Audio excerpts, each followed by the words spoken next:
श्रावस्ती का जेतवन विहार। संध्या हो चली थी। क्षितिज पर सूरज की लालिमा धीरे धीरे धुंधली हो रही थी।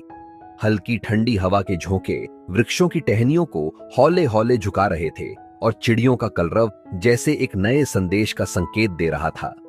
इस शांत वातावरण में जेतवन विहार के अनेक भिक्षु भगवान बुद्ध के चारों ओर एकत्रित थे।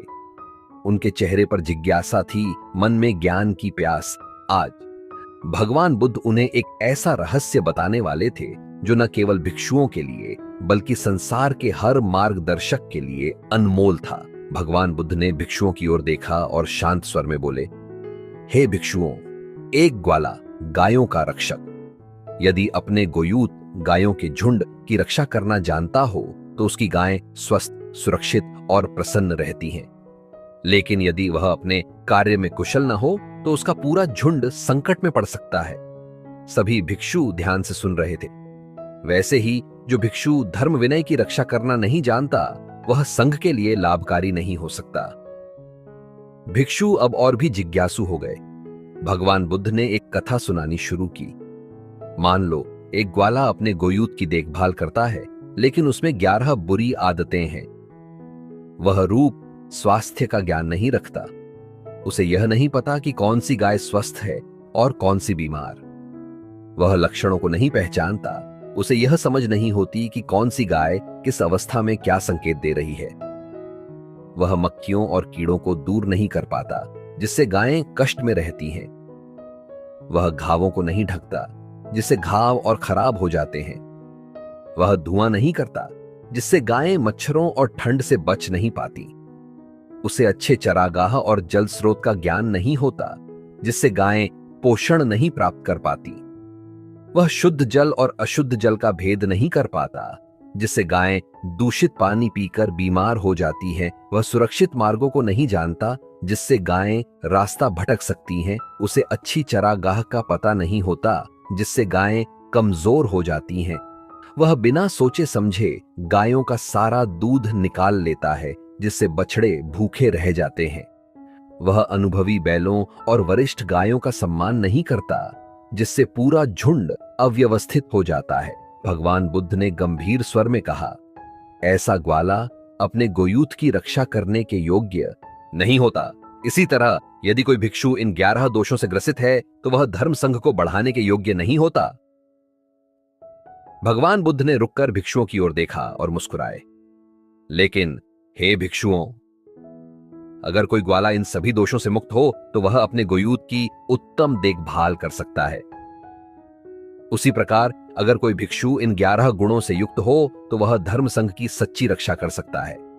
रूप का जानकार जो 4 महाभूतों पृथ्वी, जल, अग्नि, वायु की प्रकृति को समझे। लक्षण कुशल जो समझे कि कौन व्यक्ति अज्ञानी है और कौन ज्ञानी। काली मक्खियों का निवारक जो अकुशल धर्मों को अपने भीतर प्रवेश न करने दे।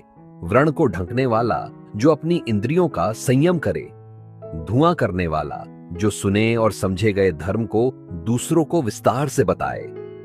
तीर्थ का जानकार जो अनुभवी भिक्षुओं के पास जाकर ज्ञान प्राप्त करे। पान का जानकार जो धर्म और विनय के उपदेश से आनंद प्राप्त करे। वीथी मार्ग का जानकार जो आर्य अष्टांगिक मार्ग को सही से समझे। गोचर का कुशल जो 4 स्मृति प्रस्थानों को जानता हो। एस शेष दुहने वाला जो गृहस्थों से प्राप्त वस्तुओं का सही मात्रा में उपयोग करे। संघ पितरों की सेवा करने वाला जो स्थिर भिक्षुओं का सम्मान करे और उनके प्रति श्रद्धा रखे।